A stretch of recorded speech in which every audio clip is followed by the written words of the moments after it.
السلام علیکم سامعین، 25 شعبان المعظم کی تاریخ شروع ہو چکی ہے، 6 مارچ ہے۔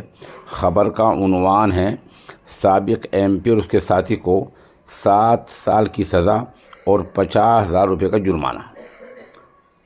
معاملہ جونپور کی عدالت سے متعلق ہے۔ خبر تھوڑی تفصیل سے سنیے۔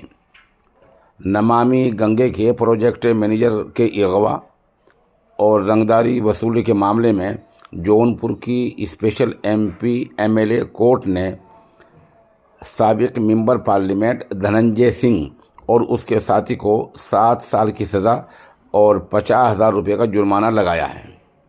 کبھی اتر پردیش پولیس کے انکاؤنٹر میں مارے جانے کی جھوٹی کہانی سے باہوبلی بنے دھننجے سنگھ پر 43 مقدمے درج تھے، لیکن آج صرف 10 مقدمے زیر التوا ہیں۔